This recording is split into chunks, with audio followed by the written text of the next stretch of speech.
greetings. I'm your host, Dr. Wolfula, and when I'm not learning the true meaning of Christmas, I'm here at the Wolfula reviewing movies. Oh, and in case you were wondering, the true meaning of Christmas is buying products, baby. Well, as you can probably tell, it's Christmas time, but not just any Christmas time. This month marks my 10-year anniversary making videos on this crazy channel. It's been a wild 10 years, and you folks at home have made it the most wonderful time of my existence, and sure, 10 years might have passed, but let's face it, I haven't aged a day. You, on the other hand, you might want to consider getting a facelift or something. I mean, yikes. So this is not only a Christmas special, but a 10-year anniversary special, but I'm not going to bore you with some self-congratulatory retrospective clip show. I'm a guy who likes to look to the future, while also having one foot in the past, because I'm going to instead revisit the film that started it all with a new review of Christmas Evil, released in 1980, a film about a deranged man who becomes a vengeful Santa Claus. Boy, is this flick different. Christmas Evil has gone by many titles, including Terror in Toyland, and it was just called Santa during production, but its real title is You Better Watch Out, which is the title that actually appears in the director's cut you'll find on DVD these days. Christmas Evil is simply the title the film is popularly known as. Used to promote the movie on posters and video covers, Pan American Pictures tried to advertise the film as a slasher movie in the vein of Halloween and Friday the 13th. Christmas Evil might be a dumb pun name, but there's a certain ring to it. Christmas Evil itself was one of the first horror films to center around a killer Santa Claus, beating Silent Night, Deadly Night to the punch by 4 years. Christmas and horror haven't been strangers for a while. Black Christmas is probably the most famous Christmas horror film, but that doesn't have Santa in the role of villain. There was a killer Santa featured in the Tales from the Crypt movie in 1972, and To All a Good Night came out earlier in 1980 with a villainous St. Nicholas, but Christmas Evil was the first film to prominently feature a killer Santa Claus in its marketing, while fully embracing the holiday's mythology in its story. This was, of course, taboo at the time, but while the film did get some of a fuss, Christmas Evil's marketing wasn't really as wide and pervasive as Silent Night, Deadly Night's controversial advertising, which resulted in that film getting picketed by angry parents. Christmas Evil fell into relative obscurity for decades and was mostly bootlegged on home video until it finally received a DVD release from Troma in 2000. Despite being relatively unknown, the film has enjoyed a cult fan base, with Christmas Evil's claim to fame being that the king of cult movies himself, John Waters, has championed the film as his favorite Christmas movie. I would have thought he'd be a Medea Christmas kind of guy, but okay. Christmas Evil itself was written and directed by Lewis Jackson as his third and final film. You might think Lewis Jackson died sometime after 1980 in that case, but no, he's still alive. He just hasn't made a movie in 40 years. I guess if you made a Santa Claus horror movie in the 80s, you wind up with a life sentence in director jail. In Christmas Evil's starring role is Brandon Maggart, the father of award-winning singer-songwriter Fiona Apple. I wonder why she decided to not use the name Maggart as her stage name. Fiona Maggart has a ring to it. Now enough background info, gonna be moving on to the review, but first, let's check in on my zombie servant Goulash, who I've sent to the North Pole in order to steal all of Santa's gifts this year. Oh, hey, Goulash here. So Goulash, have you managed to track down Santa's workshop yet? I haven't seen a single living creature since I got here, sir. It's gotta be a trick. Santa must be using some kind of technology to hide his presence. Sir, I don't think anybody's living up here. It's so fucking cold. You could have at least given me a windbreaker or something. Oh. Quit being a fucking baby, Goulash. It's only negative 40 degrees. I've been inside grocery stores colder than that. Fair point. Why don't you focus less on the weather and more on finding Santa's workshop, you green fuck? I'll try my best. That's what I want to hear. Now on to my review of Christmas Evil. Christmas Evil begins with a heartwarming scene. Young Harry and Philip Stadling, who, along with their mother, witness Santa descending down the chimney with presents, while also making sure his boots are polished and that he's washed his hands first. That's the kind of fucking hygiene we need from Santa these days. You see Santa coming to your house this year and he hasn't at least used hand sanitizer? Go get your gun! Now it's pretty much implied that this Santa Claus is in fact the father of the house, but he still somehow seems to magically fly up the chimney. What, does he have a grappling hook? Despite the extra effort, Philip is convinced that the man in the red suit was actually just their father, but Harry, an adamant believer, seeks to prove Santa true and witnesses an equally heartwarming scene. Santa making a little visit to Mrs. Stadling's South Pole with a little below the equator action, you know, with a little bit of the head bob mambo if you catch my meaning.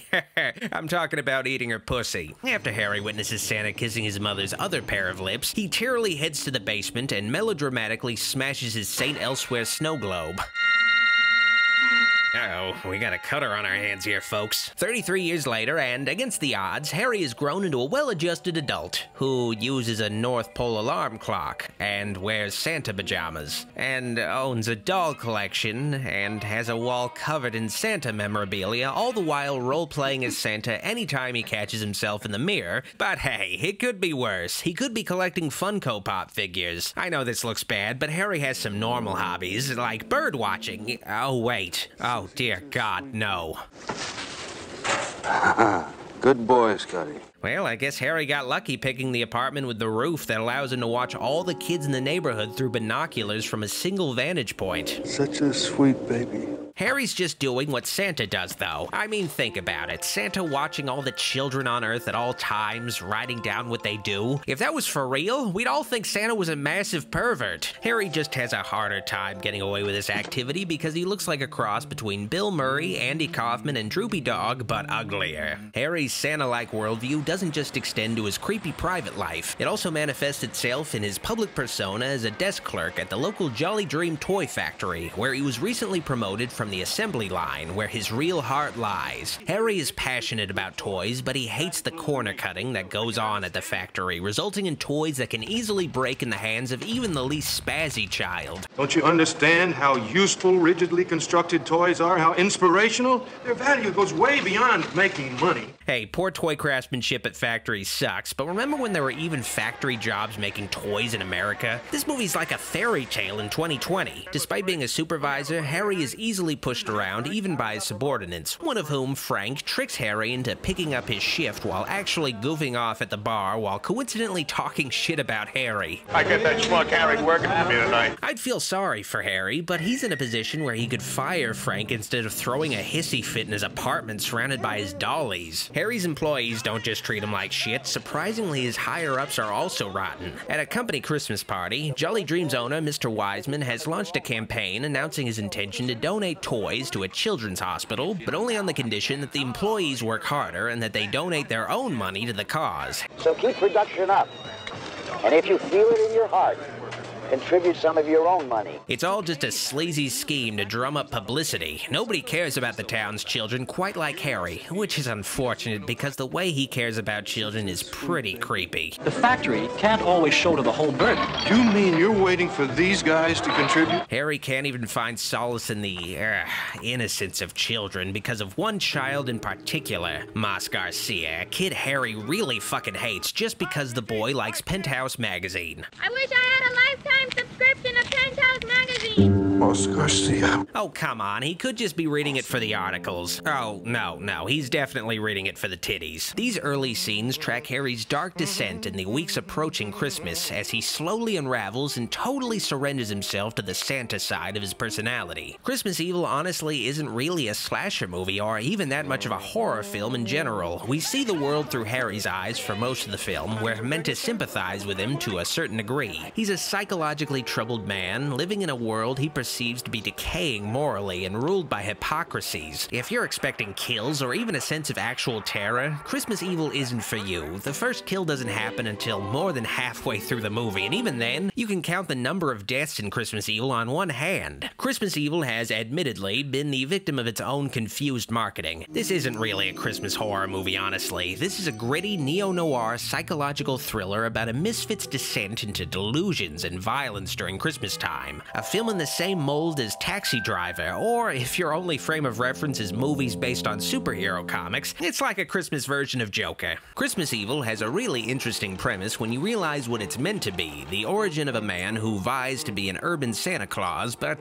the problem is that Harry's motivations, what instigates his chosen path, are either really vague, totally ambiguous, or incredibly thin. I can understand Harry having a troubling fixation on Santa Claus after seeing the jolly elf becoming special friends with his ma's vajayjay, but I feel like the movie doesn't have a strong moment where it makes sense in Harry's character arc for him to become Santa Claus himself. He's apparently been casually pretending to be Santa for decades already. The only thing we have to go on for Harry finally dedicating himself to the Saint Nick lifestyle are his co-workers and some neighborhood kid being dickheads, which has probably been the case for a while now. It's Christmas I hate most. That's when I get slaughtered buying all those presents. I think the movie is missing a crucial enough is enough moment for Harry where he truly believes that the world needs a Santa Claus. Instead, Harry's just watching the Thanksgiving Day parade with Santa, and in the next scenes he's doing a Batman Begins montage where he's building his Santa suit and constructing his arsenal. The TV parade scene is a really weak moment of inspiration. Why would seeing Santa on TV be the thing to suddenly make Harry try to be Santa? He's constantly surrounded by Santa bullshit to begin with. The other issue with Harry's arc is that, even though most of the movie is spent with him, we don't really get to know him all that much. He has very little dialogue, and we get precious little time to peer inside his mind, which is a shame because Brandon Maggart is great in the role of Harry in the few scenes he does actually interact with people. You're worse than he is. He doesn't even know why a tune has to be played. You actually know how to play. And look what you're doing with it. It seems especially like a waste because Harry does have a little brother in the film, Phil, played by Jeffrey DeMoon, but the two characters never interact with each other in person until the very end of the movie. Jackie and the kids are looking forward to seeing him. Instead, Harry just watches his brother fuck his wife from an open window. That's a healthy way to connect with your family. Despite Harry never seeing his brother Philip for most of the film, there's a wealth of scenes spent on Phil's character, who's constantly talking with his wife about how much of a wingnut Harry is. My brother is an emotional cripple. I'm his keeper, responsible for everything he does. I feel like Christmas Evil really needed at least one scene that explored Harry's dynamic with his brother, how Harry has become alienated from even his closest family, where Phil finally pushes his brother away when Harry most needs him, but instead it just seems like Harry had already checked out from his family for years now. Another development in this movie that had long been in motion without being seen. Ironically, even though the later Silent Night, Deadly Night is actually a slasher movie that relies heavily on shock value, I can't help but compare it to Christmas Evil, specifically in how the arcs of Silent Night's central villain Billy is handled and how he becomes a murderous Santa. Billy's arc in Silent Night, Deadly Night is strongly detailed. Billy, as a kid, is told to be afraid of Santa by his very upsetting grandpa. You see Santa Claus tonight? You better run, boy. And, like an omen, a criminal dressed as Santa Claus kills Billy's parents and does some other uncomfortable stuff. From there, Billy is forced to live by a strict moral code at the orphanage he's confined to, with a very sex-negative worldview and with the idea beaten into him that naughty children are punished on Christmas. What they were doing was something very, very naughty. From this point, his fate is sealed once he's forced to be the thing he's long feared, Santa Claus, at his toy store job. Billy, in his delusions, believes he has become Santa Claus, like Tim Allen after him. I don't bring toys to naughty children. I punish them. And after everything he's been through, of course Billy's instincts are to kill people as punishment. The circumstances that lead to Billy's villainous turn as Santa in Silent Night, Deadly Night are admittedly extraordinary and more than a little far-fetched, but Billy's arc is thoroughly thought out. Him becoming a killer Santa ultimately feels earned, but I can't say the same thing about Harry's arc in Christmas Evil, which is ironic because Christmas Evil is far more character-driven. Before chatting about the middle and final acts of the movie, let's check back with Goulash at the North Pole and see if the jolly green jackass has managed to find Santa. Goulash, report back. Have you found Santa's workshop yet? No, sir.